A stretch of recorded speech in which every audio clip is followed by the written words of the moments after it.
আপনি কি বোম্বের নায়িকা ক্যাটরিনা কাইফের প্রেমে হাবুডুবু খাচ্ছেন? তাকে দেখার জন্য মন আন চান করছে? কোনো চিন্তা নেই, সমাধান আছে। আমরা এমন তদবির করব যাতে ক্যাটরিনা কাইফ আপনার প্রেমে পাগল হয়ে দৌড়ে ছুটে আপনার কাছেই চলে আসবে। প্রেমে ব্যর্থ, হতাশায় ডুবু তাতেও কোনো চিন্তা নেই। আপনার অবাধ্য বউ কোনোভাবেই আপনার বশে আসছে না, চিন্তার কোনো কারণ নেই, আছে সমাধান। ভাবছেন সমাধান কে দেবে? সমাধান দেবেন স্বয়ং মা আমেনা। শুধু এসবই নয়, এসবের বাইরে তিনি মরণ ব্যাধি এইডসেরও চিকিৎসা করেন। চলুন তাহলে কথায় আর কথা না বাড়িয়ে দেখি মা আমেনার তেলেসমাতি কারবার। আপনার সংসারে অশান্তি, বিবাহে বাধা, প্রতিযোগিতায় জয়ী, কফির বা মালিককে বশ করা, আপনার স্বামী কি আপনাকে ভালোবাসে না ও অন্য মেয়ের প্রেমে হাবুডুবু খাচ্ছে? মা আমেনার তদবির নিয়ে আপনার স্বামীকে আপনার কথা মানতে বাধ্য করুন। যারা রাত জেগে টিভি দেখতে অভ্যস্ত তারা নিশ্চয়ই চ্যানেল ঘোরাতে মা আমেনার এই বিজ্ঞাপন দেখেছেন, যেখানে সব মুশকিল আসানের তদবির করা হয়। কিছুতেই আপনার পক্ষে রায় হচ্ছে না, আপনার সম্পদ অন্যের দখলে। এ সকল সমস্যার সমাধান করছে মাত্র 52 ঘন্টায়। মা আমেনার নম্বরে ফোন দিয়ে আপনার সমস্যার সমাধান করুন। টিম আন্ডারকভার এবার এই বিজ্ঞাপনের মডেল, যিনি সব সমস্যার সমাধান দিতে পারেন, সেই মা আমেনার সন্ধানে মাঠে নামে। অনুসন্ধানের খাতিরে টিমের একজনকে ভুক্তভোগী বানিয়ে মুঠোফোনে মায়ের কাছে তদবির শুরু। মা আমেনার নাম্বার? মা, একটু আপনাকে ফোন দিছিলাম। আমি তো মা আপনার বিজ্ঞাপনটা দেখলাম যে বিভিন্ন সমস্যা নিয়ে করেন আপনি। মা, আমি বিয়ে করছি, আমার বউ আমার সাথেই থাকে, তো মাঝে মধ্যে ওর সাথে একটু ঝামেলা হয়। যাই হোক, ও বাসা থেকে বের হয়ে যায়, কিন্তু বাসা থেকে যে বের হয়ে যায়, মা কই যায় কি করে আমাকে কিচ্ছু বলে না। তো আমি আমার এই বউটাকে আমার জন্য যেন আমার প্রতি খুব দুর্বল হয়ে যায়, আমার ছাড়া কিচ্ছু না বোঝে। মা, আমি সেই জিনিসটা চাই। মা, তুমি যা বলবো তাই, তোমার স্ত্রী আর এক জায়গায় যাবে কে, আর এক জায়গায় রাত কাটাবে কে? এটা তো মানুষের এখন তো খারাপ লাগে না? ভুক্তভোগী ভক্তের চোখের জলে মায়ের মন গলে। তুমি যদি আমার সাথে দেখা করতে চাও, কোথায় দেখা করতে পারবো? মা, আমি আমার বউ, ও তো আজকে আসে নাই। মা, আমি আমার টাকা পয়সা যা ছিল সব মা আমি করছি। মা, আপনি তো একজন মহিলা, আপনি তো একজন মা, আপনি তো মা সবকিছু বুঝেন, জানেন যে একটা স্বামীর কাছে দেখা করতে পারবা? আচ্ছা মা, মা আর কি অ্যাড্রেসটা আমি তো জানি না, আপনার নাম্বারটা আমি দেখলাম। তুমি আসবে কোথা থেকে? আমি মা এই দিশে থাকি, এই যে কাওলা মোহাম্মদপুর। হ্যাঁ, ওই জায়গায় আমি একবার গেছিলাম, মোহাম্মদপুর চিনি মা। মোহাম্মদপুর বাস স্টেশন আইসা আমার ফোন দিবা। আচ্ছা মা, আইসা আমি কি তাহলে এখনই মা রওনা দেই? ওরে মা, আমার চাই মা। আদাবরে পৌঁছে মা আমেনাকে আবার ফোন করা, কিন্তু তখন তিনি জানান তাকে এখন আদাবরে নয়, পাওয়া যাবে গাবতলী। বুঝছিলাম মা আমাদের চরকির মতো ঘোরাচ্ছেন, তারপরও গাবতলীর দিকে গাড়ি ঘোরানো। গাবতলী পৌঁছে আবার ফোন, তখন আমেনা বিবি জানান তিনি জরুরি কাজে বেড়িবাঁধ সুইচ গেট এলাকায়। আমি তো শার্ট প্যান্ট পরা, আমার হাতে হাত ব্যান্ডেজ করা। ফোনে নিজের চেহারা আর পোশাক পরিচ্ছদের বর্ণনা দিতেই একজন এসে নিয়ে যায় মায়ের আস্তানায়। আমি কাওলা থেকে উত্তরা এয়ারপোর্টে। গোপন ক্যামেরার কাপা চোখে মোটাগাটা যে মহিলাটাকে দেখছেন, তিনি গল্পের নায়িকা মা আমেনা, সর্বরোগের চিকিৎসক। সমস্যা আমার বিয়ে আমাদের বেশি না, মাত্র 1 বছর হয়েছে। দিবি না, তুই আগে কি করছো? আগে খানগি ছিলে না, ভালো ছিলে, এটা আমার দেয়ার বিষয় না। শাসন করার দায়িত্ব আমি তোমার, আরেকজন তো দায়িত্ব করবো না, করবো? মা আমেনার অভিধানে অসম্ভব বলে কোনো শব্দ নেই। বউ যতই অবাধ্যই হোক না কেন, মায়ের রুহানি তাকত তাকে কান ধরে আপনার কাছে টেনে আনবে। কিভাবে কি আর কি টাকা, তোমার কিছু দরকার নাই আর কি, তোমার দেওয়ার দরকার হলো টাকা আর কাজ বোঝা। আমি কি করবো না করবো এটা তুমি জিজ্ঞাসা করবে না, ঠিক আছে? তোমার ছাড়া বাইরেও যাবে না। ক্লায়েন্ট অর্থাৎ খদ্দের পটানোই মা বেশ পটু হলেও তার ভাষাজ্ঞান মোটেও ভালো নয়। এত বড় কামেল মহিলা হয়ে তিনি কথায় কথায় শুধু অকথ্য শব্দ ব্যবহার করেন। তুমি একদিন সংসার করলো, তোমার ব্যথা আছে ওই করতে, তার কাছে ভালোবাসা গেছে, সে তোমার কাছ থেকে পাইছে। আবার অনেক আছে যে স্বামী একদিকে থাকো, আমি কিগিরি করি। কাজ বাংলা বললাম যে সে কিগিরি করে, এটা তো প্রথমে বলছি না? প্রায় আধা ঘন্টার আলাপের শেষ দিকে মা মূল কথা মানে তদবিরের হাদিয়া প্রসঙ্গে আসেন। ৬,০০০ টাকা খুব আর কি, বুঝলেন তো, চাকরি করি, বিকাশ আর কত টাকা পাবো? আমি আরো নিতাম বেশি। এক এক কাজে আমার এক এক খরচ। ওই মেয়েরে যদি ভালো করতে হয় তাহলে কি করতে হবে? ওর জীবনে যা আছে সব বাদ দিতে হবে। আমি ২১,০০০ টাকার এক পয়সা কম নিতাম না, ঠিক আছে? ২১,০০০ টাকার এক পয়সা কম নিতে পারতাম না। ওই যে টাকা লয়ে বয়ে রয়েছে, কম আনছে টাকা কাজ করে দরকার নেই। ওনার রোগ আর তোমার রোগ এক না। এই ছিল মা আমিনার সাথে টিম আন্ডারকভারের প্রথম দিনের কথোপকথন। টাকা দিলে আর কি মূলত আপনি কাজটা করবেন? টাকা দিলে আমি শুরু, টাকা না দিলে আমি কিভাবে করবো? আমি যদি বলতাম যে না আমার কাছে কাজ হইব না, তুমি ২,০০০ টাকা দাও, ২,০০০ টাকা আমি মানতাম, ২,০০০ টাকা আমি মানতাম, কেন কাজ হইব না?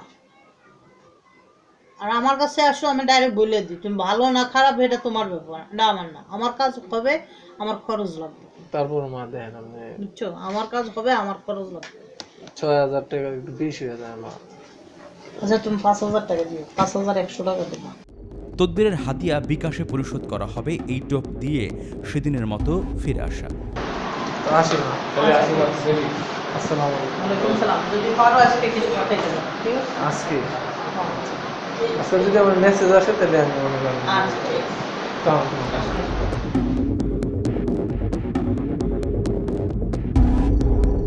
পরদিন আবারও নিজের সমস্যা, সেই সাথে আরও একজন নতুন খদ্দেরকে সাথে নিয়ে আবারও মায়ের দরবারে। আসসালামু আলাইকুম। নতুন খদ্দের নিয়ে যাবার কারণ মা আমিনার লোভী সত্তাকে আরও একটুখানি উস্কে দেয়া। দরবারে গিয়ে আমরাও একটু ভড়কে যাই, দেখি মায়ের জায়গায় একজন নতুন বাবার আবির্ভাব, যার নাম হাফেজ মাওলানা মোহাম্মদ আব্দুর রহিম। টুকটাক ছোটখাটো কাজ মাই করে, বড় কঠিন কাজগুলো আমি করি।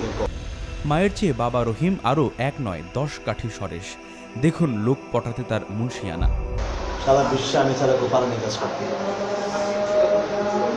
আমার বউ আমি কাজ করলে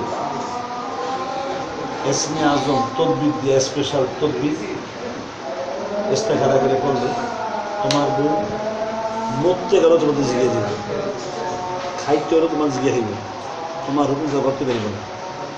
৭২ ঘন্টা থেকে ৭.৫ দিন মৃত্যুর আগ পর্যন্ত গায়ের মাহারুম, যালাকে দেখা দেওয়া হারাম, তালাকে দেখা দিবে না। অনেক কসরত করেও বাবার হাত থেকে বাঁচা গেল না, অর্থাৎ টাকা না দিয়ে উঠতেই পারল না ছদ্মবেশী আন্ডারকভার। তবে বিনিময়ে মিলল কাজ হবার কয়েক লাখ % গ্যারান্টি। তুমি যদি ৭,১০০ টাকা দাও, কত? ৭,১০০ টাকা যদি দাও, যতদিন বেঁচে থাকবা ততদিন আমাকে বলবা যে না হাবের সাহেবের দ্বারা আমার উপায় খুব লস হবে, ক্ষতি হবে, ৬০ পয়সা দাম রাখবো না। ৭,১০০ টাকা যদি দাও আর ৬০ টাকা দাম রাখবো না, তখন টাকা আনছো নিয়ে যাবো। হ্যাঁ, টাকা আনছি, এখন ঘরের কাছে ওনার, উনি মামাই করে বলি আপনি তো চলে যাবেন, ওনার এইটা মানে ওনার একটা বড় সমস্যা। তুমি টাকা দাও আমার আর কি, আমি মায়ের বলছিলাম বিকাশে পাঠাই দিব। আমি যেহেতু আসছি বেশিক্ষণ লাগবে না, পাঠাই দিব, আমি ফোন দিলে সবকিছু পরিকল্পনা মাফিকই চলছিল। দিন দুয়েকের মধ্যে মা আমেনা এবং বাবা আব্দুর রহিমকে আমরা লোভের জালে আটকাতে সক্ষম হই। এবার প্রাথমিক অনুসন্ধানকে মাধ্যমিক উচ্চ মাধ্যমিক পর্যায়ে নিয়ে যেতে আমরা ফেলি নতুন টোপ। মা আমেনা ও বাবা আব্দুর রহিমদের টাকার ক্ষুধা চরম, তাই টোপও টাকায় গেঁথেই ফেলতে হয়। সে কারণে তৃতীয় দিন আরেকজনকে নিয়ে যাওয়া বাবার দরবারে। আমার 5টা মোবাইল, বিভিন্ন জায়গায় অ্যাড যায়, আমার ওয়াইফের কাছে 3টা। আমি কাজ করতে কোনো তাবিজ লাগে না, পানি পড়া লাগে না, উহাক্কর লাগে না, হাতের তলে পায়ের তলে মাড়ি লাগে না, নখ লাগে না, মাথা চুল, এই আগের যুগে লাগতো। আমি বহু সাধনা করিয়া, বহুত জ্ঞান খরচ করে এটা অর্জন করছি। আমি যদি সঠিক তদবির করি তাহলে কাজ হবে চোখের পলকে, 13 ঘন্টা 9 ঘন্টা লাগবে না। তদবিরটা আমি আবিষ্কার করছি। প্রাথমিক ব্রিফিংয়ে বাবাকে জানানো হয় ছেলে মালদার আদমি, সমস্যাও আবার নারী ঘটিত। আগে থেকে সম্পর্ক ছিল, আবার এক লোকের সাথে বিয়ে হয়ে গেছে, তো এখন মানে আমি চাচ্ছিলাম ওরা কি ব্যাক করানো যাবে? হ্যাঁ যাবে, যাবে, কথা শেষ, যাবে। 3বার বলছি যাবে। আপনি নিবেন কিনা? এটা দুধের মতো পবিত্র ছিল, পবিত্রটা আরেক জায়গায় যায় নষ্ট হয়ে গেছে, জুট হয়ে গেছিল, 4টে মাটিয়া খাইয়া রাখে নিয়ে গেছে, সেটা আমরা খাইবেন কিনা আমি জিজ্ঞেস করছি আগে। ওইটা আনা কোনো ব্যাপার না, ওইটা আনি আমি লাগে জোর আমি লেগে ওখানে ব্যাপার না আমার জন্য আর কেউ পারবো না বাংলাদেশ না পৃথিবীতে আমি জানা। সমস্যা শোনার পর এবার সমাধান, তার জন্য টাকা লাগবে। আগে তুমি 500 টাকা অন দিবে, আগে আমার কত হয়তো 500 টাকা লাগে, 500 টাকা ফি দিবে, তারপর তোমার বলবো তোমার কত টাকা লাগবে। টাকা লাগবে তোমার 21,000 টাকা লাগবে তোমার। আমি যে টাইম বলবো ওই টাইম মতো মেয়ে আইব, কেমন আইব, যে ছেলে বিয়ে করছে ছেলে ডিভোর্স দিয়ে দিবে। এবার বাবার আরেক রূপ দেখে ছদ্মবেশী আন্ডারকভার, আপনারাও দেখুন। আমি যাকে পাওয়ার জন্য দরবারে এসেছি। আমি হুজুরে জিজ্ঞাসা করছি, হুজুর আমাকে বলছে আপনি জুডাটা বাসি দেখাইবেন কিনা, আমি বলছি খাবো। আল্লাহ ভাবছেন কি চলছে? তদবির চলছে। হুজুরে আসর নামাজের পরে সালাম দিব, সালাম দেওয়ার পরে ওই ছেলে আসক্ত হইয়া এবং বিভ্রান্ত হইয়া এবং বিচ্ছেদ হইয়া ও আমার প্রেমিকাকে তালাক দিবে। এক ঘর থেকে বউ ভাগিয়ে অন্য আরেক ঘরে আনার তদবির। এই দরবার থেকেও খালি ফেরত যায় না, মাওলা গো তোমার এই বন্দার জন্য খালি ফেরত না যায়, তোমার এই বন্দার মনের মসজিদ পূর্ণ করিয়া দিও। লাইদি মজদুর মতো নিচুর দরজা সেই মেয়ের নাম কো লিসান, জোরে কো লিসান, ডাক নাম জি, তোমার নাম ইকরাম হোসেন। প্রায় 5 মিনিট পর শেষ হয় বাবা রহিমের তদবির। করাত মহাকরাত আমাকে কি কাটে, আইতে কাটে যাইতে কাটে 36টি বান কাটে, রামবান সম্মান কাটে, খান খান পঞ্চম খাওয়ার পরে আমার এই মন তোলার মহাতের যথা সিরিয়া লিসানের 14 টাকা থেকে। আমার নাম ইকরাম হোসেনের পানি হিসেবে। ইকরাম হোসেনকে দেখলে তো না দেখলে বলো মাওলা গো যে তদবির দিচ্ছি আমি ইকরাম হোসেনকে, মাওলা গো আর 3 ঘন্টা মন্ত্র পাঠ করবো মাগরিবের নামাজের পরে। মাওলা গো তোমার এই বন্দার মনের মসজিদ করে আগুনের মন আগুন থেকে মন গলিয়া যায়, আমি তোমাকে প্রার্থনা করছি মেয়েটার মনটা গলিয়া জানো, ঈশানের মনটা গলিয়া জানো, জোড়া মিলিয়ে দাও, আলিফ লাম মিম এক তখন পই পই করে বিকাশে টাকা পাঠানোর অঙ্গীকার করিয়ে সেখান থেকে আসতে দেন তিনি। আমি যদি সঠিক তদবির করি 5.5 দিনে মেয়ে তোমার হাতে, জিতা থাও তোমার হাতে মেয়ে, ওই লোক ডিভোর্স দিয়ে দিবে। কথা শেষ। কথা বুঝছো? আমার কথা বুঝছো? আমারটা বুঝো, তোমারটা আমি বুঝিয়ে এবার দিই। এখন যে কি টাকা পাঠাইবা না অজুহাত দেখাইবা? আছে না অজুহাতের অভাব নেই তো। মা আমেনা আর বাবা আব্দুর রহিম জুটি শুধু তদবিরই করেন না, তারা কিন্তু পাশ করা হাকিম। সাধারণ রোগবালয়ের পাশাপাশি তারা ডায়াবেটিক ও মরণব্যাধি এইডসের চিকিৎসা করেন। রোগ ভালো হবার শতভাগ গ্যারান্টি, বিফলে মূল্য ফেরত। মেয়ের একটা রোগ দেখা দিচ্ছে আবার, মেয়েটা মরণব্যাধি এইডস এর একটা ধরা এইডস, ওই তো ওষুধ আমি হাকিম। এইডস রোগ মানে এইডস রোগটা ওষুধ আমি এইডস রোগের তো চিকিৎসা মানে আমার কাছে আছে। সারা দুনিয়ায় যে রোগ নির্মূলের চিকিৎসা নেই, সেই ডায়াবেটিক আর এইডসের চিকিৎসা বাবা কিভাবে করেন সেটা দেখতে এবং দর্শকদের দেখাতে তৃতীয় দিন আবারও তার দরবারে, সাথে এক খদ্দের যার একই সাথে 2টি রোগ আছে। আমি ডায়াবেটিস চিকিৎসা করি, পৃথিবীতে ডায়াবেটিস ওষুধ আজ পর্যন্ত আমি বিক্রি করছি আমার ঠান্ডা মাথা দিয়ে।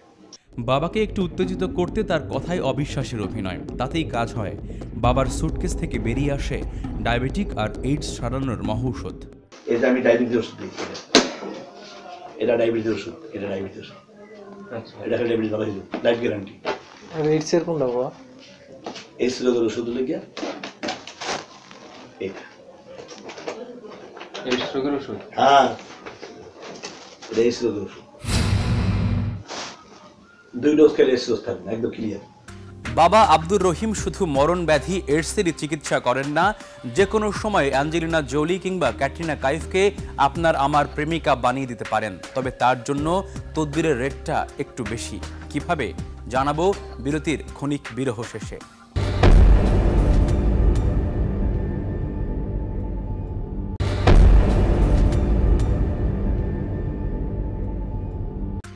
ক্যাটরিনা বশীকরণ থিওরি জানতে হলে আর একটু ধৈর্য পরীক্ষা দিতে হবে। তবে তার আগে শোনাবো অন্য একটি গল্প।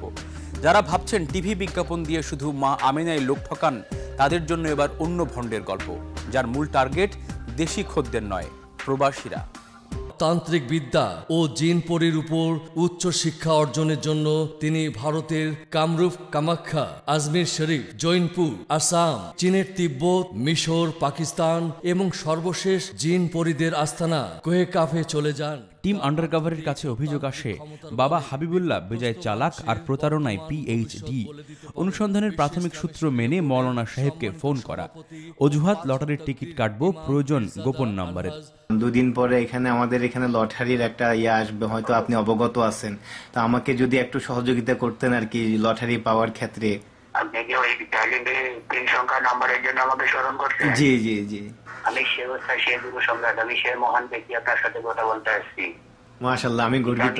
বিচার করি ইনশাআল্লাহ, আল্লাহর মধ্যে কথা বিশ্বাসী, আমি কাজে প্রমাণ করি। কথা শুনে নিশ্চয়ই বুঝতে পারছেন এই লটারি হুজুর খদ্দের পটানোয় প্রথম শ্রেণীর ডিগ্রিধারী। শুনুন আরো শুনুন টিম আন্ডারকভারের সৌদি সহযোগীর সাথে তার কথোপকথন। নাম দিবেন, আপনার মায়ের নাম দিবেন, আপনার বাপের নাম দিবেন। যদি আপনার রেখাতে আপনার বাপের চোখ দিকে থাকে তাহলে আমি দিতে পারবো। কেন আমি গায়েবের মাধ্যমে সংগ্রহ করি। আমি যদি গায়েবীদেরকে কাছ থেকে যদি আমাদের মানুষকে যদি আমি জিনিসটুকু দিতে পারি আমার থেকেও ভালো লাগবে। তাইও একটা সংখ্যা নাম্বার দিব, বলো আলহামদুলিল্লাহ। আলহামদুলিল্লাহ। যখন লটারি হুজুর পুরোপুরি বুঝে যান ফোনের অপর প্রান্তে থাকা প্রবাসী লটারি প্রত্যাশী পুরোপুরি বটে গেছে, তখনই তিনি মুখ্যম তীরটি ছোঁড়েন। মাশাআল্লাহ মাশাআল্লাহ, আপনি যেভাবে বলবেন আমি চেষ্টা করব, কিন্তু কি করতে হবে আপনি আমাকে যদি বলতেন। আমার 7,500 টাকা তোমার করবো। এখানে যেটা লাগবে হাজির করতে, ওইটাই আমি তোমাকে বলছি বাবা। এবার শোনাবো তার দ্বারা প্রতারিত হয়েছে তাদের কথা। আসলে আমি মাওলানা হাবিবুল্লাহ দ্বারা অনেক প্রতারিত হয়েছি। উনি আমার বহুত বড় বড় স্বপ্ন দেখাইছে। স্বপ্ন দেখাবার পরে আমি আজ না পারি বন্ধু বান্ধবকে মুখ দেখাইতে, না পারি বাড়ি যোগাযোগ করতে। ওনার এত বড় প্রতারিতর মাঝে আমি পড়ে গেছি। আজকে আমার বউ ফুলা হয় সবকিছু কষ্ট হইতে চাই যে আমি সাইন্সের মতো চলতাম, যে 15 বছর বিদেশ করি আমি একটা ঘর দরজা করতে পারি না। তো অনেকদিন আমি জিজ্ঞাসা করছি, আর আমারে কয় বাংলাদেশের শেখ হাসিনা খালেদা সেনাবাহিনী আমাকে পায়ের তলে থাকে। এসব অবাস্তব বিজ্ঞাপন একদিকে যেমন প্রতারিত হচ্ছেন প্রবাসীরা, অন্যদিকে এইসব বিজ্ঞাপন অবৈধ লটারি যারা করছে, যারা অবৈধ লটারি খেলছে ওদেরকে উৎসাহিত করছে। 2013 সালের বিজ্ঞাপন নীতিমালা অনুযায়ী ধর্মীয় অনুভূতিকে ব্যবহারের মাধ্যমে পণ্যের বাণিজ্যিক উদ্দেশ্য হাসিলের লক্ষ্যে মসজিদ, মন্দির, গির্জা ইত্যাদি স্থানের ধর্মীয় স্থির চিত্র কিংবা চলমান চিত্র প্রদর্শন করা যাবে না। কিন্তু এসব নীতিমালা প্রয়োগের যে বাস্তব উদাহরণ নেই তার প্রমাণ মা আমেনা সহ বিভিন্ন আধ্যাত্মিক হুজুরের বিজ্ঞাপন প্রচার। এসব রোধে কি করা উচিত শুনবো একজন নির্মাতার মুখে। দেখেন, বিজ্ঞাপনের নীতিমালা আমি অনেক আগে জানতাম যে একটা ছিল, এটা বিটিভিতে ফলো করা হতো। বেসরকারি টিভি চ্যানেলের জন্য কোনো আছে কিনা আমার জানা নাই। আমি যতদূর জানি নাই, এটা হওয়া উচিত। আর বিটিভিতে যেটাও ছিল সেটাও এখন আর বালাই নেই। এই জায়গাতে আমি মনে করি আসলে নীতিমালার প্রয়োজন। নীতিমালার প্রয়োজন মানে হচ্ছে এরকম একটা বোর্ড থাকতে পারে যে বোর্ড এটা ইনভেস্টিগেট করার ক্ষমতা রাখবে এবং স্কোপ থাকবে তাদের, এবং তারা যদি দেখে যে কোনো পণ্য উৎপাদক বা কোনো সেবা প্রদানকারী এমন কোনো প্রমিস করেছে যে প্রমিসটা আসলে সে ডেলিভার করছে না, তাহলে তার বিরুদ্ধে যেন শাস্তিমূলক ব্যবস্থা নেওয়া যায়। ধৈর্য পরীক্ষা অনেক হলো, এবার আসি শিলা কি জওয়ানি খ্যাত ক্যাটরিনা প্রসঙ্গে।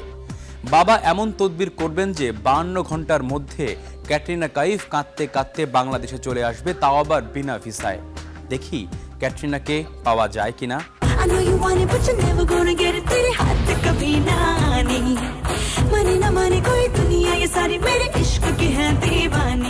চাপাবাজির একটা লিমিট আছে, কিন্তু মা আমেনার পতিদেব রহিম বাবা সেটাকেও ছাড়িয়ে যান।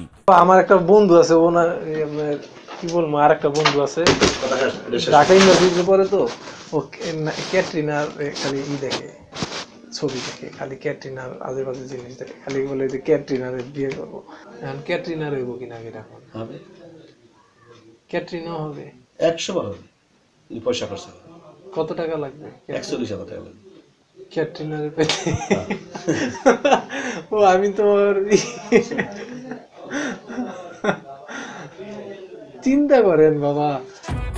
রহিম বাবার লোভী সত্তাকে আরো জাগ্রত করতে গোপনে তাকে ভাগ বটোয়ারার অফার দেয়া, তখন তার সুফি চেহারার পেছনের অসুফি মানুষটি বেরিয়ে আসে। সাল্লু তো কিছু করতে পারবো না, পিচ্ছি না থাকে।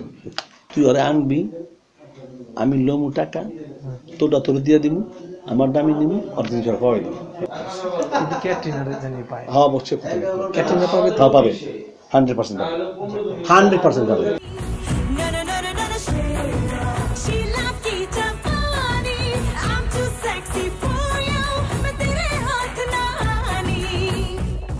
দুদিন পরে মা আমেনার দরবারে ক্যাটরিনার বাংলাদেশি প্রেমিককে টাকা নিয়ে হাজির করার অঙ্গীকার করে সেদিনের অনুসন্ধান অভিযান শেষ করে টিম আন্ডারকভার। টিম আন্ডারকভারের হাতে 48 ঘন্টার সময় আছে। এই পুরো সময় জুড়ে আমরা মা আমেনা এবং বাবা আব্দুর রহিমের নারী নক্ষত্র খুঁজে বের করব। আপনাদের চোখে চোখ রেখে দেখাবো কোন আস্তানা থেকে কী ধরনের ভণ্ডামি করে তারা কখন বিতাড়িত হয়েছিল। আব্দুর রহিমের চেম্বার সিদ্ধিরগঞ্জের 4 নং মিতালি মার্কেটে। ঠিকানায় পৌঁছে প্রথমে একে ওকে জিজ্ঞাসা, 4 নম্বর মিতালি মার্কেট কোনটা? মোটামুটি চিরুনি অভিযান চালিয়েও মিতালি মার্কেটের কোথাও এশিয়া হারবালের টিকিটাও খুঁজে পাওয়া গেল না। এশিয়া হারবালের কোনটা? তবে তাকে খুঁজে না পাওয়া গেলেও জানা গেল মা আমেনা আর বাবা আব্দুর রহিমের অজানা অনেক কথা। ভাই এশিয়া হারবাল কোথায় বলতে পারেন? এই বিল্ডিং এর 4 নম্বর মিতালি মার্কেট। তো নাই, 2 বছর ধরে। হ্যাঁ নাই তো, সার্কেলে আছিল নাই, গেছে গা। আপনি কিসের জন্য খুঁজতেছেন মনে হয়? আমারও কিছু ছিল। কি ছিল আপনার? টাকা পয়সার হিসাব। মানে কয় টাকা আছে? 25,000 টাকার মতো। বেঁচে গেছেন 25,000 টাকা, এটা কোনো বর্তমান কোনো অ্যামাউন্ট না। যারা নিয়ে আরো বেশি দিয়ে রাখছে এখন অবস্থা কি? এরকম বহু হয় যে 20,000, 30,000, 50,000 এরকম অ্যামাউন্ট নিয়ে সব মহিলা মানুষ বাদ দিছে। লাগে এই বাইরেও পুলিশ আসছিল না, কত মেয়েরা পুলিশ নিয়ে আইছিল না। ছদ্মবেশে তথ্য সংগ্রহ করে মন ভরে না টিম আন্ডারকভারের, তাই পরদিন আবারও সাংবাদিক বেশে সিদ্ধিরগঞ্জের মিতালি মার্কেটে। সেদিন মার্কেটটির মালিক সমিতির সহযোগিতায় খুঁজে পাওয়া যায় এশিয়া হারবাল নামের সেই দোকানটি, যেটি একসময় বাবা আব্দুর রহিমের প্রতারণার তীর্থস্থান ছিল। বাবার খোঁজে গণমাধ্যম কর্মীদের উপস্থিতি টের পাওয়ার পরপরই জড়ো হয় মার্কেটের অন্য ব্যবসায়ীরা। তারাই মা আমেনা আর বাবা আব্দুর রহিমের কুণ্ডুলি ফাঁস করতে থাকেন। পয়সা পামু, সিটার বাটপার, বিভিন্ন রকমের কথা কয়। কয়েকদিন সাপটাপ লইয়াও মানুষের জার্সে পড়ছে। 2 মাস 4 মাস বন্ধ থাকে, আবার কিছু মাইয়াগো টাকা পয়সা দিয়া মনে করে জনপ্রিয়তা কামাই করে। প্রশাসন ধৈর্য তো 4,000 টাকা আর কয়েকবার পুলিশও লয়ে গেছে। হ্যাঁ লয়ে গেলে কি টাকা দেবার 4,000 জায়গা মতো দেয়া করে। তার মানে মা আমেনা এবং বাবা আব্দুর রহিম প্রতারণা, ধাপ্পাবাজি এবং গা ঢাকা দেয়াতে এফআরসিএস পাস। এবার সময় হলো ক্যাটরিনা কাইফের বাংলাদেশি প্রেমিককে নিয়ে বাবার দরবারে হাজির হওয়া। চলুন তাহলে সে পথে পা বাড়াই। টিভির বাম পাশে যাকে দেখছেন তিনি আমাদের বানানো ক্যাটরিনার প্রেমিক, আর ডান পাশে জনকে তো চিনতেই পারছেন, রহিম বাবা। তাদের প্রাথমিক আলাপে মনোযোগী কান পাতুন। তোমার সমস্যা করবে না? আমি এগুলো পছন্দ করি। এটা কি করে? ক্যাটরিনা বয়স কত? 100% এক সময় ছিল আমি তদবির করলে কুত্তা পাগল তোমাদের। চাপাবাজি কি এবং কাহাকে বলে তার জীবন্ত প্রমাণ এই বাবা হুজুর। দেখুন কি কি বলেন তিনি। আরো জন প্রেমে আছে নাই করে এর থেকে একটা বলেন নি তোমাদের গোদাম দিন কালে বুঝিও তোমার পাবো ওই কাজ জীবন লাগবে তোমার আছে কেমনে শুধু আমার নাম আর তোমার নাম শুনবে। আমি যে তদবির দিব তদবির তুমি কাজে লাগে না, যেমনি তুমি লাগে পাস করে। ক্যাটরিনা থাকে কই? যেটাই থাকো কোন কোন আনকাল নাই কা আসলে বাংলাদেশে এত আমেরিকা থাক, জাপান থাক, লন্ডন থাক, দেখার বিষয়। টিম আন্ডারকভারের ছদ্মবেশীয় অংশ যখন বাবার বয়ানে মুশকুল, তখন অন্য একটি টিম বাইরে সিগন্যালের অপেক্ষায়। সিগন্যাল পৌঁছাতেই দরজায় কলিং বেল বেজে ওঠে।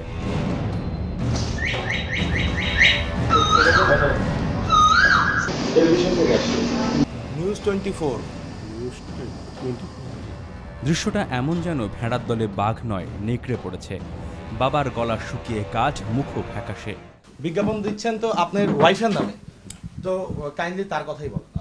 আপনি ওখানে এটা না আপনি বলেন না, আমি বলছি আপনি এগুলো রাখেন, বসেন, কথা কোন আমার লাগে না, কথা তো আপনার সাথে শেষ। তার আর ভাই রাখো, ভাই রাখো, আপনার ওয়াইফকে ডাকেন। ছোট ভাই রাখো, এটা রাখো, যতক্ষণ থাকবো এরকম থাকবে না ভাই, না তুমি রাখো, কথা বলতেছি তো। আচ্ছা আপনি বলেন। আচ্ছা ঠিক আছে, শুনুন।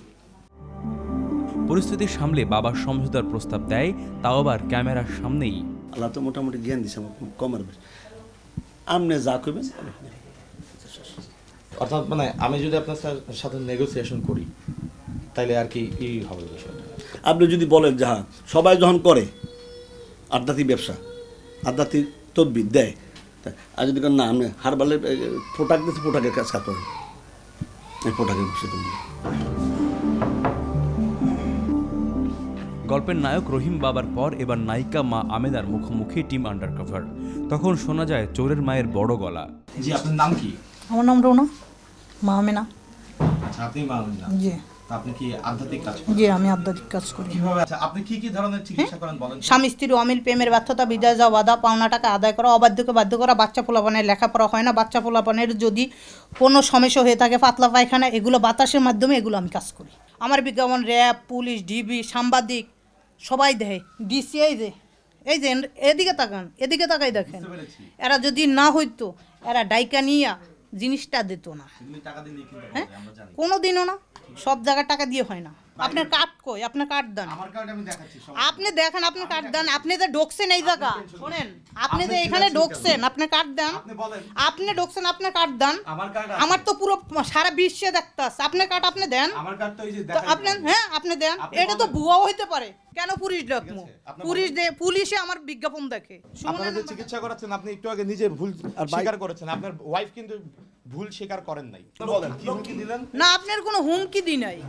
আপনার হুমকি না, আমার যে বিজ্ঞাপনটা দেন আমি বলছি যে বিজ্ঞাপন দেয় তাকে সাংবাদিক আপনি বললেন কেন? ভাই না আইয়েন না। আচ্ছা, জ্ঞান এর ইশারায় কাফি। আপনি বলেন সমস্যা না, বসেন, না বসলে কিছু কথা। আপনার ওয়াইফের সাথে আমরা কথা না ওয়াইফের কথা বলবো। হ্যাঁ, আমরা ভিতরে যাবো না, এখানেই বলবো কথা। আর যদি চান তাহলে বাইরে সবার সামনে আমরা কথা বলতে পারি, কোনো সমস্যা নাই। মা আমেনা যখন অগ্নিমূর্তি তখন অনেকটাই কুল বাবা আব্দুর রহিম। আপনি বাংলাদেশে কাকে চেনাবেন আমাদেরকে? আপনারা যে আপনার ওয়াইফ যে আমার পরিচয় চাই, আমি পরিচয় দিয়ে যাচ্ছি। আমি চলি আজকে 40 বছর আপনাদের মতো লোকের সাথে, এই একটা বলা কিছু বললাম না। আমাদের হুমকি দেন আপনারা। আমি দেখছেন বেসামাজিক কথা বলছি আমি, ঠিক আছে? আপনি বলেন আপনার ওয়াইফ তো দিল। ওয়াইফ বলছে মহিলা মানুষ যার প্রায়োরিটি। আপনি বসেন। না, আপনি বসেন, আপনি বসেন, আপনার সাথে কথা বলি। আপনি এদিকে আরম্ভ করেন। আপনি আপনার ওয়াইফকে বলেন, আপনি দাঁড়িয়ে থাকা কথা বলেন। আপনি আসেন, আপনি এদিকে আসেন। আপনি বলেন না, আপনি আসতেন না ভাই। পরিস্থিতি সামলাতে বিনয়ের অবতার হয়ে আবারও দৃশ্যপটে হাজির, বুকে জড়িয়ে টড়িয়ে অস্থির তিনি। আমরা আসলে আপনার ওয়াইফের সাথে কথা বলতে না, দরকার নেই। হ্যাঁ, আপনি কথা বলুন, আমরা চলে যাব। না, আপনি জ্ঞানী মানুষ, আপনি টুকা দিয়ে ধরে বলছেন যে কথা বেশি বাড়তি। আমি জানি সাংবাদিক, রিপোর্টার, ক্রাইম রিপোর্টার, এদের সাথে যে বহুদিন উঠা বসা। হ্যাঁ, আমি জানি হে আমার অনেক কিছু করতে পারবো, ফসাইতে পারবো, আবার উঠতে পারবো। এরপর নিজের ভণ্ডামির কথা স্বীকার করে ক্ষমা চান সবার কাছে। এই যে চিকিৎসাগুলি যে আপনি করাবেন বলেন মানুষকে, কেন বলেন না? তদবির দেই। হ্যাঁ, আমি তো বললাম যে আমি ফুটপাতে ওষুধ বেচতাম আগে, গ্যাস্ট্রিকের আর পাতে। আমি বললাম, আমি সরাসরি বলছি। আমি আপনাকে দেখাতে পারবেন যে কাজ হয় এরকম রোগী আপনি নিয়ে আসেন? না, আমরা শুনি, তাকে ডেকে নিয়ে কথা বলি যে সে কি কারণে আসছিলেন। আলাদা আলাদা রুমে কথা বলবো, সমস্যা নেই। আপনি বলবেন যে তার ওই চিকিৎসা করছি, তাকে ওই রুমে নিয়ে বলবো যে কি চিকিৎসা আপনি পাইছেন। আপনি বলেন না, এই ধরনের রোগী নাইও আসবো না। যে সাধারণ মানুষের ধর্মীয় অনুভূতি নিয়ে যারা মা আমেনার মতো হাডুডু কাবাডি খেলছে, তারা কি আদৌ ক্ষমা পাওয়ার যোগ্য? সামাজিক কিংবা ধর্মীয় বিধিবিধান কি বলে তাদের ব্যাপারে? উত্তর জানাবো টিম আন্ডারকভার লাইভে।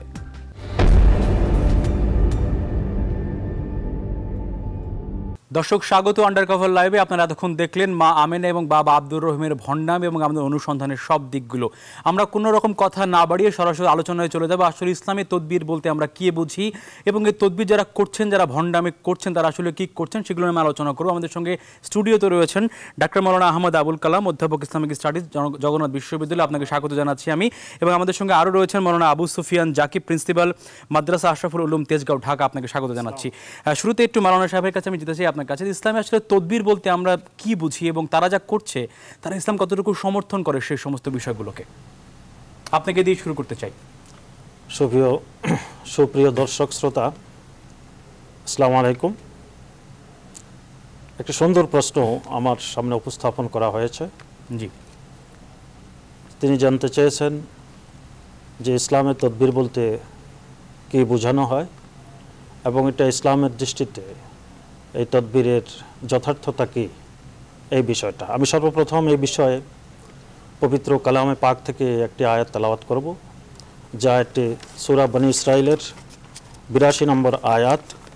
আয়াতে আল্লাহ তাআলা বলেন, অনুনাজ্জিলু মিনাল কুরআন মা হুয়া শিফা ওয়া রাহমাতুল লিল মুমিনিন, যা আমি কোরআন অবতীর্ণ করি যার মধ্যে রয়েছে মুমিনদের জন্য আরোগ্য এবং রহমত। আপনারা জানেন যে রাসূল আকরাম সাল্লাল্লাহু আলাইহি ওয়াসাল্লাম মক্কার ভূমিতে যখন তিনি জন্মগ্রহণ করেন, জন্মগ্রহণ থেকে নবুয়ত পর্যন্ত এই সময়টা তিনি সেই সমাজে অতিবাহিত করেন। নবুয়ত প্রাপ্তির পর তিনি তার সমাজে প্রচলিত যে সমস্ত সংস্কার ছিল, কুসংস্কার ছিল, যে সমস্ত প্রথা ছিল, সেগুলির সংস্কারের জন্যই তিনি আত্মনিয়োগ করেন। এবং রাসূল সাল্লাল্লাহু আলাইহি ওয়াসাল্লাম মানুষকে প্রতারণা, ধোঁকা, বেঈমানি, শঠতা এইসব থেকে মুক্ত করে একজন সত্যবাদী এবং মানুষের প্রতি দায়বদ্ধ একটি জনগোষ্ঠী তিনি তৈরি করেন। কোরআন কারীমে যাদেরকে বলা হয়েছে উলাইকাল্লাযীনা ইমতাহানাল্লাহু কুলুবাহুম লিত্তাকওয়া, এরকম একটি মানব গোষ্ঠী যাদের অন্তরকে আল্লাহ তাআলা তাকওয়ার জন্য পরীক্ষিত করেছেন, পরিশুদ্ধ করেছেন। সেই সময় থেকে রাসূলুল্লাহ সাল্লাল্লাহু আলাইহি ওয়াসাল্লাম এবং তার সাহাবায়ে কেরাম সর্বক্ষেত্রে একটি ভারসাম্যপূর্ণ সামাজিক অবস্থা সৃষ্টি করেছিলেন। সেখানে মানুষের শিক্ষা। হুজুর, ছোট্ট একটি প্রশ্ন আপনাকে করতে চাই, সেটা হচ্ছে যে এরা যারা করছেন, যে সমস্ত তদবির করছেন বা যে সমস্ত ভুয়া কথাবার্তা বলছেন, এগুলো কি ইসলাম সমর্থন করে? আমি সেখানেই আসছি যে রাসূল আকরাম সাল্লাল্লাহু আলাইহি ওয়াসাল্লাম একটি সততার সমাজ উপহার দিয়েছিলেন। সেই সততার সমাজে ধোঁকাবাজির কোনো অবকাশ ছিল না। এটা মানব জীবনের প্রাত্যহিক যে জীবন আমরা প্র্যাকটিস করি, সেই জীবনেও এই ধোঁকাবাজির কোনো অবকাশ নেই, পারস্পরিক লেনদেনের ক্ষেত্রেও কোনো অবকাশ নেই। বর্তমানে যারা ইসলামের নামে, কোরআন হাদিসের নামে যে সমস্ত তাদবীরের দোকান খুলেছে, রাসূল আকরাম সাল্লাল্লাহু আলাইহি ওয়াসাল্লামের জীবনধারা, সাহাবায়ে কেরামের জীবনধারা এবং আমাদের পূর্বপুরুষ যারা রাসূল আকরাম সাল্লাল্লাহু আলাইহি ওয়াসাল্লামের আদর্শের অনুসারী, সেই প্রেক্ষিতে এদের এটা সম্পূর্ণ আমি বলবো যে ভণ্ডামি, প্রতারণা, ধোঁকাবাজি, মানুষকে বিভ্রান্ত করার একটা চক্রান্ত হিসাবে আমি মনে করি এবং কোরআন হাদিস সেটাই সাক্ষ্য দেয়। ডক্টর আহমদ আবুল কালাম, উনি তো বললেন যে দোকান খুলেছে প্রতারণা বা ভণ্ডামি তদবিরের নামে। আসলে আমাদের চোখের সামনে এগুলো হচ্ছে, আমরা হয়তো বা সওয়াবের আশা সেখানে যাচ্ছি বা কোনো কিছু থেকে মুক্ত হওয়ার জন্য যাচ্ছি, তারা জেনে বুঝে আমাদের সঙ্গে প্রতারণা করছে। ইসলাম এটাকে সমর্থন করে? ইসলাম কোনোভাবেই সমর্থন করে না। আপনি চমৎকার বলেছেন। একটি হলো যে মানুষ সমস্যায় আপতিত হয়, এটা সমাধান করার জন্য তাদের কাছে যাচ্ছে, তাহলে এখানে কিন্তু দুটো অপরাধ।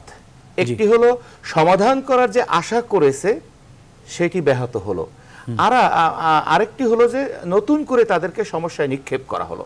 আরবিতে এটাকে বলা হয় ফাতান, মানে ফিতনার মধ্যে নিক্ষিপ্ত করা। আল্লাহ কোরআনুল কারীমে বলেছেন, ইন্নাল্লাযীনা ফাতানুল মুমিনিনা ওয়াল মুমিনাত সুম্মা লাম ইয়াতুবু ফালাহুম আযাবু জাহান্নাম ওয়া লাহুম আযাবুল হারিক।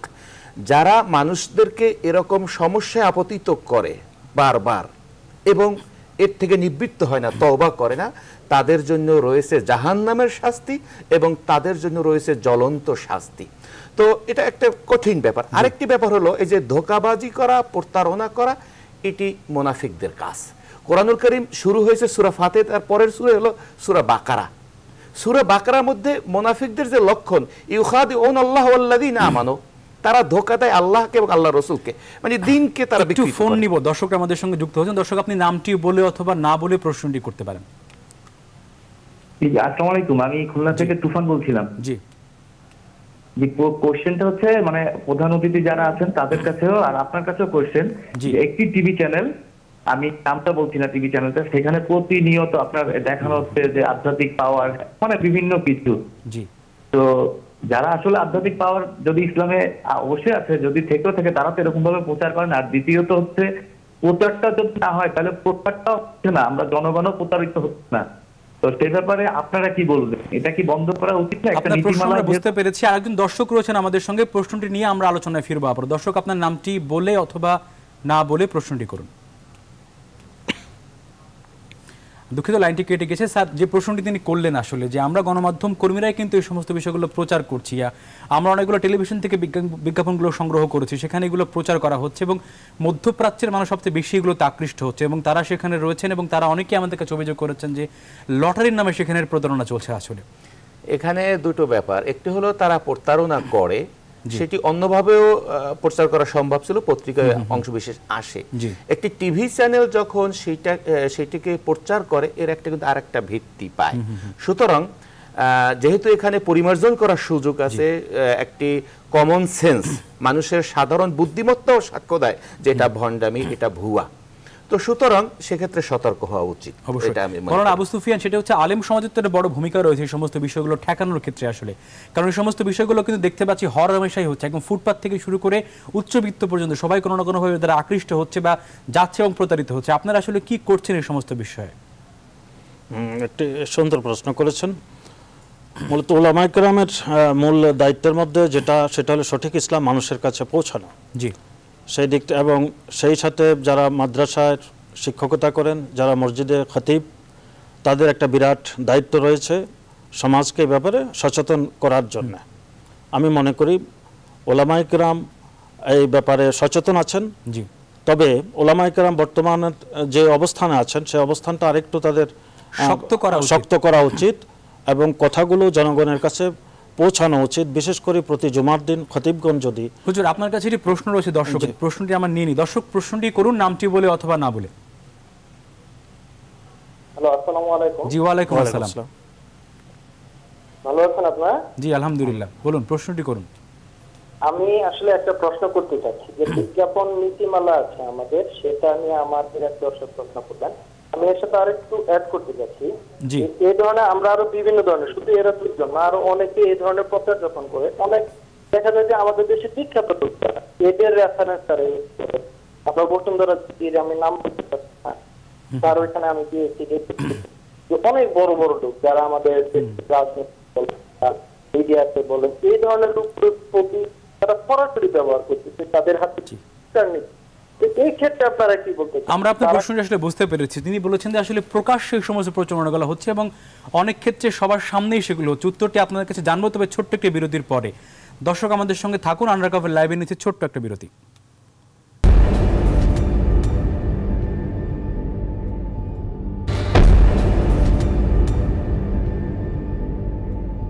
দর্শক আবারও স্বাগত আন্ডারকভার লাইভে। কথা বলছিলাম মা আমির এবং বাবা আব্দুর রহিমের ভণ্ডামি এবং কুকীর্তি নিয়ে।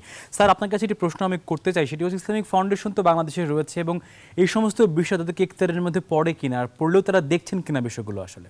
ইসলামিক ফাউন্ডেশন জাতির পিতা বঙ্গবন্ধু শেখ মুজিবুর রহমান প্রতিষ্ঠা করেছেন এবং ইসলামিক ফাউন্ডেশনের যে ধারাগুলো রয়েছে খুব চমৎকার।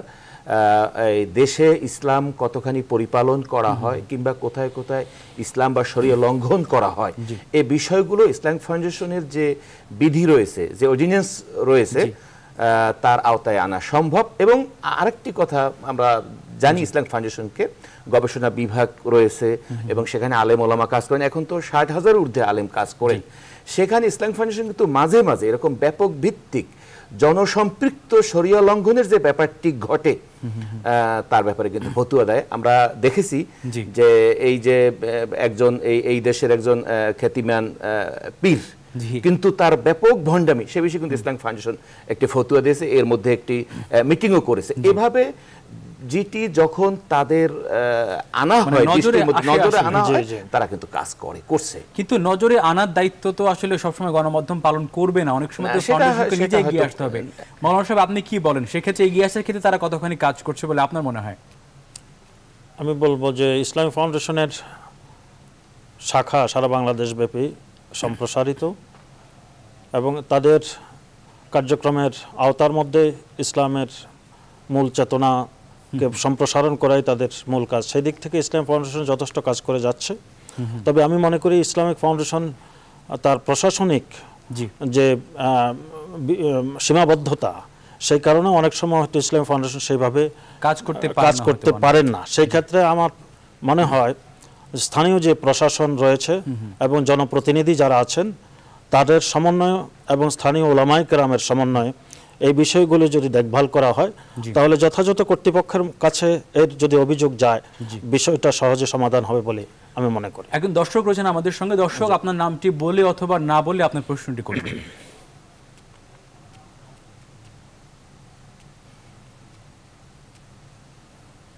হ্যালো,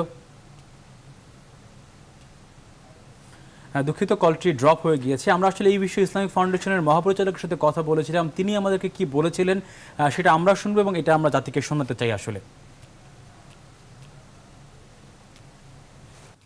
এর বেশিরভাগ হলো ভুকাস, জি, এবং মানুষকে প্রতারণা করে থাকেন তারা। যেমন ধরুন, একজন আলেমকে হাদিয়া দেওয়াটা সুন্নত এবং আলেমেরও হাদিয়া নেওয়াটা সুন্নত, কিন্তু তার মানে এই নয় কোরআনের আয়াত বলে এই তদবির করেছে আমাকে 2000 টাকা দিতে হবে, 5000 টাকা দিতে, এটা হারাম হয়ে যাচ্ছে। তদবির বাজরা এরা শুধুমাত্র নিজেদের স্বার্থে মানুষকে ধোঁকা দেওয়ার কাজটা করে থাকে। আসলে একটি বিষয় এখান থেকে উঠে আসলো যে অর্থ কিন্তু সবচেয়ে গুরুত্বপূর্ণ বিষয় এখানে, কারণ তারা কিন্তু লোভে পড়েই কাজগুলো করছে এবং মূল উদ্দেশ্য মুনাফা হাসিল করা। ধর্মকে ব্যবহার করছে মুনাফা হাসিলের জন্য, মানে ধর্ম তাদের কাছে ব্যবসা হয়ে দাঁড়িয়েছে। এবং দেখুন, এটা কঠিন ব্যবসা, সেখানে ধোঁকাবাজি করা হচ্ছে কিন্তু নানাভাবে।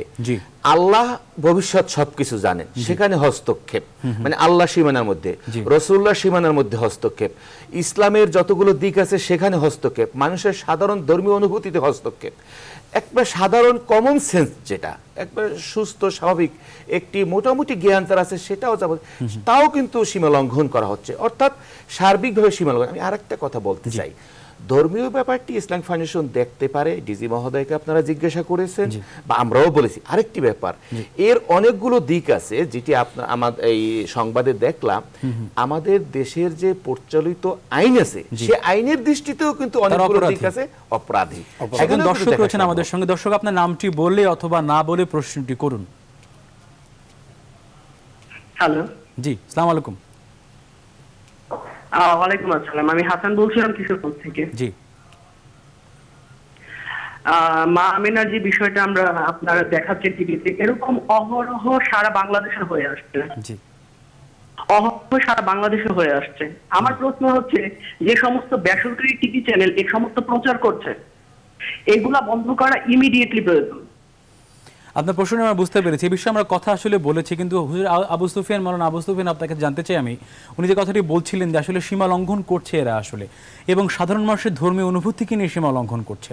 আর সেক্ষেত্রে সাধারণ মানুষের তো অনেক দায় দায়িত্ব রয়েছে এখানে, এবং তার পাশাপাশি আপনি বলছিলেন যে স্থানীয় প্রশাসন রয়েছে এখানে, তারা ব্যাপারটা দেখছে কিনা এটা নিয়ে কিন্তু প্রশ্ন রয়েছে। আপনি প্রশ্নটি তুললেন, একটু স্পষ্ট আপনার কাছে জানতে চাই ব্যাপারটি আসলে। আমার মনে হয় যে যেখানে এই সমস্ত কর্মকাণ্ডগুলো চলে সে এলাকায় স্থানীয় জনপ্রতিনিধি থাকেন, এলাকার চেয়ারম্যান থাকেন, মেম্বার থাকেন, এবং পুলিশ প্রশাসনও তাদের কাছাকাছি অবস্থান করেন। আর পুলিশের সাথে জনগণের যে নিবিড় সম্পর্ক, সরকারি প্রশাসনের মধ্যে অন্য কোনো সংস্থার সাথে এতটা সম্পর্ক অন্য কোনো সংস্থার সাথে আছে বলে আমার কাছে মনে হয় না। সেই দিক থেকে স্থানীয় প্রশাসন যেহেতু অনৈতিক কাজ চলছে, এটা ইসলামের দিক থেকে, সামাজিক দিক থেকে, রাষ্ট্রীয় শৃঙ্খলার বিধানের দিক থেকে, এবং রাষ্ট্রে আপনার সন্ত্রাস, জঙ্গিবাদ, এই সমস্ত যে বিষয়গুলো আমাদের সমাজে আছে, আমি মনে করি এই সমস্ত প্রতারণার প্রশ্রয়ে এই সমস্ত জিনিসগুলো আমাদের সমাজে বিস্তার লাভ করে।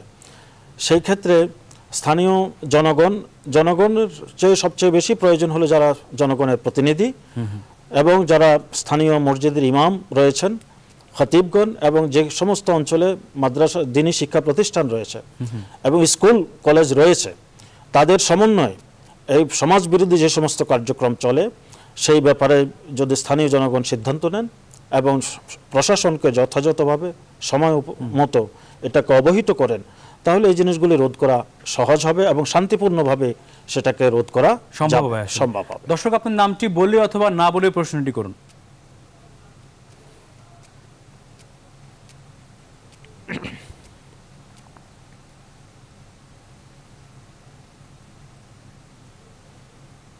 হ্যালো, জি, আমার প্রধান অতিথির কাছে প্রশ্ন, জি, যে মানুষের কমে গেছে প্রত্যেকটা মানুষের যে পাচ্ছে। আসসালামু আলাইকুম। আপনার প্রশ্ন আমরা ঠিকমতো বুঝতে পারেন, নিশ্চয়ই বুঝতে পেরেছি আপনি এই সমস্ত বিষয়ে কথা বলছেন। স্যার, তারা যে সমস্ত বিষয়ে প্রশ্ন করছেন সেই প্রশ্নগুলো নিয়ে আমরা কিন্তু কথা বলছি। আসলে একটি বিষয় আমি আপনার কাছে জানবো, তবে একটি দর্শক আমাদের সঙ্গে রয়েছেন। দর্শক, আপনার নামটি বলে অথবা না বলে প্রশ্নটি করুন। আমার নাম হচ্ছে মোহাম্মদ আদিত্য, চট্টগ্রাম থেকে বলছি। জি,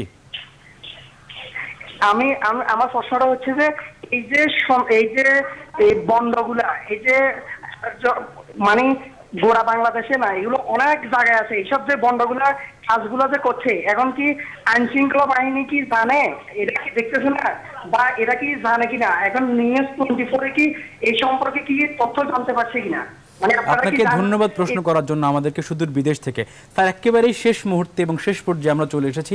তাদের টার্গেট পিপল কিন্তু এখন মধ্যপ্রাচ্য, অর্থাৎ সেখানে কিন্তু তারা অনেক অর্থ উপার্জন করছেন এবং তারা কিন্তু অনেকভাবে প্রতারিত হচ্ছেন। আপনি কি বলবেন এই সমস্ত বিষয়ে? এবং এই যে প্রতারিত হচ্ছে এজন্য তারা দায়ী। যারা আলেম ওলামা আছেন তাদের উচিত এই বিষয়টি সতর্ক করা। আর প্রশাসন, এটা একটি ফৌজদারি অপরাধ নিঃসন্দেহে। ধরুন 20,000 21,000 টাকা বা 1 লক্ষ টাকা নিচ্ছে একবার অন্যায়ভাবে একটি অবিশ্বাস্য কথা বলে, তো যে এর ফাঁদে পড়ছে তারও কিছুটা দায় আছে। কিন্তু আমরা সেখানে বলছি না, মানুষের ধর্মীয় অনুভূতি বড় এবং মানুষ খুব সহজ সরল, খুব সহজে বিশ্বাস করে যে ধর্মের আলোকে এগুলো করা সম্ভব। তো সেখানে যারা এই শিকারে পরিণত হয় তাদেরও কিন্তু একটু সচেতন হওয়া দরকার। আর ফৌজদারি অপরাধ যেহেতু, আইন শৃঙ্খলা বাহিনীতে যারা আছেন তারও বিষয়টি নজরে অবগত হওয়া উচিত। হুজুর, একেবারেই শেষ মুহূর্তে আপনি ছোট্ট করে বলবেন আসলে আমাদের করণীয় কি এই মুহূর্তে? এই মুহূর্তে সবচেয়ে বড় প্রয়োজন আমি বলবো যে জনসচেতনতা। সার্বিকভাবে জনসচেতনতা যদি আমাদের মধ্যে আসে এবং সেই সাথে যাদের এই সমস্ত সমস্যার কারণে এইসব ভণ্ডদের কাছে যেতে হয়, তারা সেই সমস্ত পদগুলো পরিহার করে প্রতিষ্ঠিত কোনো আলেম, যেমন বাইতুল মোকাররমের খতিব, এরকম ঢাকা ইউনিভার্সিটির মসজিদের খতিব, এরকম কোনো বড় মাদ্রাসার মুফতি, সরসিনার এরকম বড় যে ইসলামিক কেন্দ্রগুলো রয়েছে, তাদের এই সমস্যার জন্য এই সময় সঠিক ইসলাম জানি এমন লোকের কাছে যাওয়া, এমন লোকের কাছে যাওয়া উচিত। আপনাদেরকে অনেক ধন্যবাদ আমাদের সঙ্গে যুক্ত হওয়ার জন্য। আপনাদেরকে অনেক ধন্যবাদ আমাদের সঙ্গে যুক্ত হওয়ার জন্য। দর্শক, আমাদের সঙ্গে থাকার জন্য ধন্যবাদ। থাকবেন নিউজ 24 এর সঙ্গে, দেখবেন নিউজ 24 এবং থাকবেন আন্ডারকভার এবং আন্ডারকভার লাইভের সঙ্গে।